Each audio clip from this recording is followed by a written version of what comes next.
박 팀장님은 카리스마형 리더입니다. 업무 하나만큼은 남부럽지 않게 똑부러지게 해내는 모습에 모두들 감탄만 연발합니다. 하지만 가끔은 무슨 일이 있었는지 티를 너무 내는 성격이라 팀 내에서는 평소에 박 팀장님의 눈치를 살필 때가 많습니다. 부부싸움의 여파가 회사에까지 미치면 하루 종일 뭔가를 물어보기도 힘들고 프로젝트 진행 사항을 파악하기도 어렵죠. 자녀들 학교 생활 때문에도 회사 일에 여파가 미치는데요. 성적이 좋거나 상이라도 받아온 날과 그렇지 못한 날의 분위기가 너무 다릅니다. 박 팀장의 선을 넘는 말들로 팀원들은 이따금 상처를 받기도 합니다.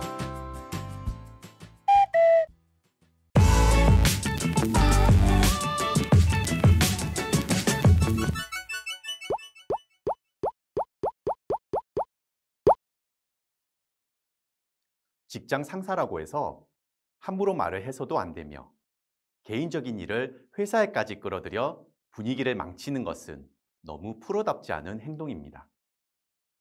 일을 잘해도 이러한 행동들은 분명 회사 생활에 마이너스가 됨이 틀림없습니다. 직장은 사적인 공간이 아니라 공적인 공간임을 잊지 않아야 합니다.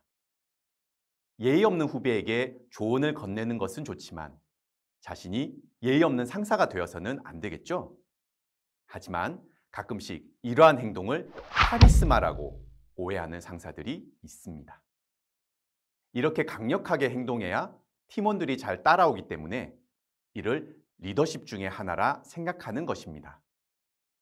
10길 물속은 알아도 한 길 사람 속은 모른다고 했습니다.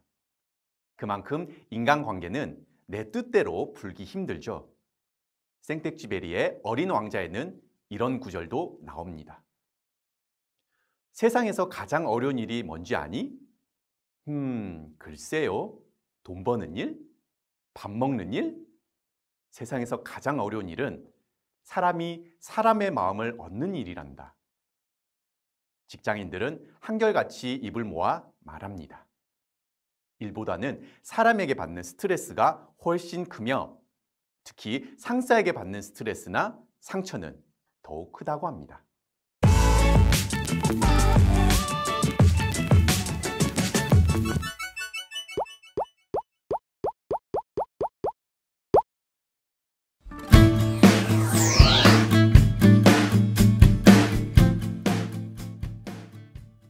삶을 살아감에 있어 예의는 왠지 내가 하면 귀찮고 상대가 하면 당연히 해야 하는 것처럼 느껴질 때가 많습니다. 대중교통을 탔을 때 나는 양보하기 싫은데 상대는 양보해 주었으면 하는 마음처럼 말이죠. 엘리베이터를 탔을 때도 마찬가지입니다. 내가 타고 있을 때 누군가 헐레벌떡 달려오면 바로 닫힌 버튼을 누르고 싶어지지 않나요? 그 정도까지는 아니라면 열린 버튼을 굳이 누르지 않고 모른 척하는 경우가 많습니다.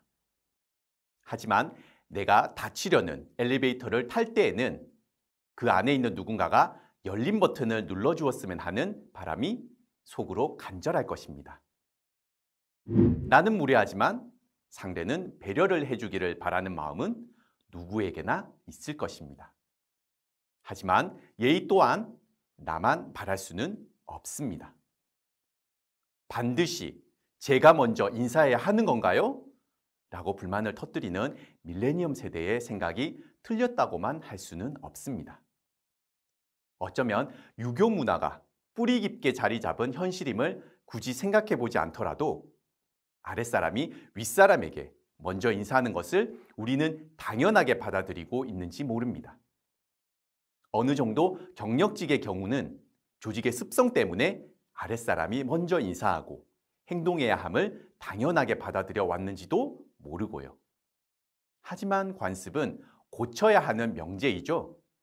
예의란 누가 먼저 해야 하는 문제가 아닙니다. 누구라도 먼저 해야 하는 것이죠. 회사 생활에서도 이는 그대로 적용됩니다. 상사라고 해서 반드시 부하 직원의 인사를 먼저 받아야 하고 아침마다 책상을 닦아놓거나 커피를 타와야 하는 것은 절대 아닙니다. 서로 먼저 인사하고 존중하고 행동해야 건전한 기업 문화가 싹트는 것입니다. 특히 최근에는 상사만 부하 직원의 인사 고과를 평가하지 않습니다. 수평적 기업 문화를 추구하는 패러다임의 변화에 따라 상사를 평가하는 경우가 많아졌습니다.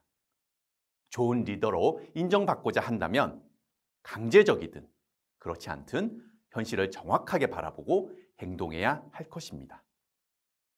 그럼 직장인들이 인사하는 것을 부담스러워하거나 싫어하는 이유를 생각해 보겠습니다. 우선 인사를 했는데 받아주지 않았을 때인데 받아주지 않은 이유와 함께 이후 해야 할지 말아야 할지 몰라서입니다. 상사가 인사를 잘 받아주고 평소 진정한 리더답게 행동한다면 부하 직원들은 자연스럽게 그를 잘 따릅니다. 하지만 그렇지 못하다면 굳이 설명하지 않아도 되겠죠? 윗물이 맑아야 아랫물이 맑다는 속담도 있죠. 충분히 고려해 볼 속담이라고 생각합니다. 본인 역시 신입사원이거나 연차가 낮은 사원이었을 때 눈에 가시 같은 상사가 있었을 것입니다. 스스로는 그러한 상사가 싫었으면서 본인이 그렇게 행동하고 있다고 하면 어불성설이 아니겠어요?